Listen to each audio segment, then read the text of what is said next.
Ada yang aneh, Rocky Gerung tunjuk hidung Anies Baswedan untuk tidak ikut Pilpres, ngeremehin Anies. Ditulis oleh tim redaksi jurnal, dikutip dari berbagai sumber.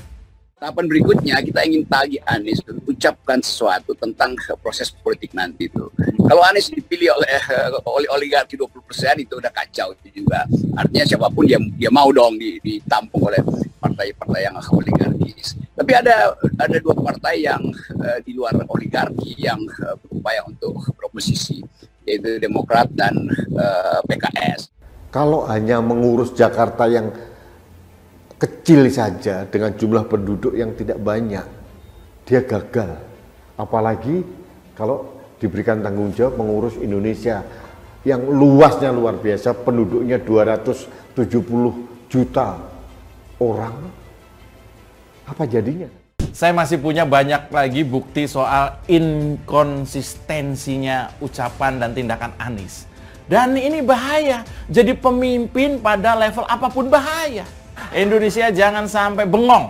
Apalagi kalau sampai urusan pemimpin tertinggi, Indonesia kudu cerdas, waras, dan berkualitas.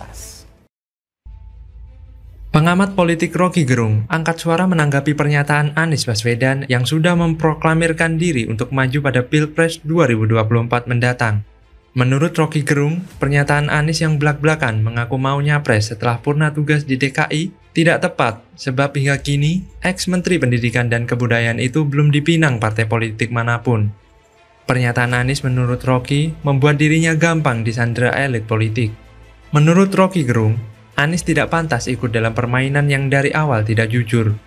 Setelah Anies menyatakan diri bakal nyapres di 2024, isu penjagalan Anies Baswedan mulai bermunculan, bahkan sampai berpolemik. Isu penghalangan Anies maju di pemilu 2024 itu pertama kali dilontarkan politisi Demokrat Benny Kaharman. Bersamaan dengan itu, muncul pula spekulasi terbentuknya poros Demokrat, Nasdem, dan PKS di Pilpres 2024. Dengan asumsi pasangan yang diusung adalah Anies Baswedan berpasangan dengan Agus Harimurti Yudhoyono atau AHY. Melihat hal tersebut, Rocky Gerung pun menilai saat Anies sudah muncul dalam radar politik nasional dan tidak mungkin lagi ditutup dengan turbulensi. Kalau sudah terbaca di radar, artinya dalam keadaan turbulen pun, Anies akan menempuh perjalanan dari bandara ibu kota pergi ke bandara Republik. Saya melihat apa yang diungkapkan oleh Rocky ini seperti meremehkan kekuatan Anies. Dia seperti menganggap Anies tidak mampu berkompetisi di Pilpres 2024 nanti. Padahal, jika Rocky mengamati pola kerja Anies, Rocky tidak akan menyangka bahwa pada saat ini Anies sedang mempersiapkan strategi busuk, licik, dan mungkin jitu, yaitu politik identitas. Yang dimana pada saat ini, diduga para pendukung Anies sedang melakukan penyebaran majalah sebagai upaya strategi memuluskan Anies di Pilpres 2024 nanti. Direktur Lingkar Madani Indonesia atau Lima Indonesia, Ray Rangkuti pun juga menyebut bahwa duet Anies Baswedan dengan Ketua Umum Partai Demokrat Agus Harimurti Yudhoyono atau AHY bakal sukar terwujud karena beberapa faktor. Adapun desas-desus duet Anies Baswedan AHY ini terjadi jika Nasdem, Partai Demokrat, dan PKS membentuk poros sendiri untuk bertarung pada hajatan 5 tahunan itu. Menurut Ray, jika poros ini terbentuk, maka kendala utama untuk mengusung Anies dan AHY adalah masalah finansial buat ongkos kampanye. Ray melanjutkan poros Demokrat, Nasdem, dan PKS jelas susah mendapatkan donatur yang menyokong pembiayaan selama masa kampanye. Ray tidak menjelaskan secara gamblang alasan ketiga parpol kesulitan mendapatkan donatur. Namun yang jelas, kata dia, pasangan Anies AHY bukan paket capres-cawapres yang menjanjikan. Keduanya rentan keok pada Pilpres 2024. Kendati begitu, kata Ray sejauh ini peluang koalisi ketiga partai ini masih terbuka lebar.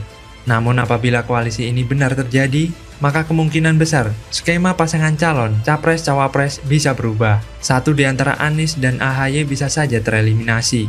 Ya memang semuanya tidak dapat disatukan. Jika dilihat, masa jabatan Anies bakal habis pada bulan Oktober 2022. Anies banyak muncul dalam berbagai jajak pendapat lembaga survei independen sebagai kandidat terkuat yang bakal ikut mentas di Pilpres 2024. Anies Baswedan bukan merupakan anggota partai politik manapun. Sedangkan bila ingin jadi capres harus diusung oleh partai politik yang memenuhi ambang batas 20%. Partai politik yang tidak memenuhi ambang batas harus berkoalisi dengan partai politik lainnya. Dengan keadaan politik Anies sekarang ini, beberapa pihak pesimis jika Anies Baswedan akan maju sebagai peserta Pilpres. Bahkan, ada orang yang berani taruhan mobil Alphard jika Anies berhasil jadi capres. Begitu juga dengan AHY, mana partai yang mau mengusung AHY jadi presiden selain Demokrat? PKS emang mau. Sementara Nasdem kan tidak memasukkan AHY ke dalam 3 pilihan capresnya. Jadi memang sesulit itu. Jadi, bagaimana menurut Anda? Apa yang Nikita Mirzani tahu soal detail kedekatan Anies Najwa? Ditulis oleh Manuel dari seaworld.com. Pembawa acara berita terkenal, jangan seperti ini dong Mbak, seperti provokator. Mendingan Mbak ngebahas itu yang lagi diperiksa sama KPK. Coba. Jangan suka memprovokasi dengan bahasa-bahasa smart kamu. Udah tahu netizen Indonesia ini banyak yang sulit hidupnya, banyak yang terguncang karena COVID, akhirnya tidak punya pekerjaan, banyak pengangguran. Paling gampang diisi otaknya tuh sama bahasa-bahasa yang kayak begitu. Janganlah kita sebagai orang yang dilihat sama masyarakat banyak memberikan edukasi-edukasi yang menyesatkan masyarakat Indonesia. Najwa ini memang dikenal agak nyinyir ke banyak kebijakan pemerintah. Ya kan katanya jurnalis, Pak. Ya memang salah satu kerjanya adalah mengkritik pemerintah. Ya tapi ada kesan, dugaan bahwa Najwa ini pilih-pilih kalau mau mengkritik atau bahkan melakukan investigasi jurnalistik. Kalau kawan dekat, meskipun gubernur Jakarta misalnya, nggak akan disenggol-senggol kalau ada dugaan pelanggaran korupsi misalnya. Nikita Mirzani seminggu belakangan ini sangatlah keras dan vokal menyerang jurnalis TV terkenal yang pernah jemput bola ke Singapura menemui si Novel Baswedan yang merupakan pendukung Anies Baswedan saat matanya ditetesi air keras.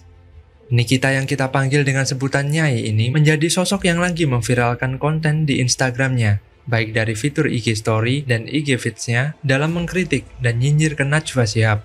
Belakangan ini dia semakin tajam dan mengait-ngaitkan antara Najwa dengan Anies. Apa yang Nikita Mirzani tahu? Apakah ada informasi A1 yang ia miliki soal kedekatan Najwa dan Anies? Saya menduga Nikita Mirzani tahu banyak soal mereka berdua, karena kelihatan banget bahwa Najwa diam 1000 mulut mengenai Formula E. Selengkapnya, beberapa tahun ini kita tahu bahwa Najwa Shihab ini adalah sosok yang begitu tidak suka dengan koruptor. Dia tidak suka sama aksi-aksi dugaan korupsi. Dia bahkan pernah di sebuah pertemuan mengatakan bahwa dia paling gak suka sama Setia Novanto. Kalau tidak salah di Australia, dia bertemu dengan para mahasiswa menceritakan ketidaksukaannya sama aksi-aksi dan tindakan-tindakan korupsi yang membudaya di Indonesia. Bagi saya itu adalah hal yang baik dan justru harus kita dukung. Tapi kok sepertinya yang dilakukan Najwa ini seperti tebang pilih ya, orang-orang dekat Jokowi saja yang disikat. Tapi kalau Anies dan dugaan kecurangan dan penggelapan pembayaran dan juga kelebihan bayar didiamkan ya, apakah ada apa-apa? Atau karena sudah ada sesuatu yang tidak kita ketahui terjadi antara kedua orang ini? Saya kira publik harus mendapatkan jawaban, karena ketokohan Najwa Shihab ini menjadi sangat kuat mengenai perlawanan terhadap korupsi.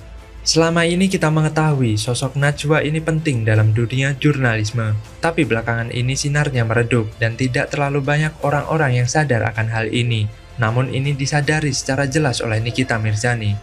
Nikita Mirzani bicara seperti itu bukan tanpa alasan tentunya. Kenapa mendadak ribut?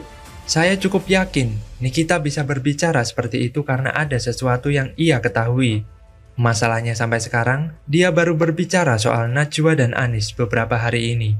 Apakah rumor selama ini memang betul bahwa ada kedekatan antara Najwa dan Anies, si gubernur rasis dan mau bermimpi jadi presiden? Kadang saya berpikir bahwa Nikita Mirzani memang benar dan ada sesuatu yang bau ikan alias smell fishy. Tapi saya berharap Najwa nggak pernah jadi orang yang dukung gubernur radikal yang mempermainkan agama. Nikita Mirzani gaspol, jangan berhenti, bikin sampai Najwa bereaksi. Jadi, bagaimana menurut Anda?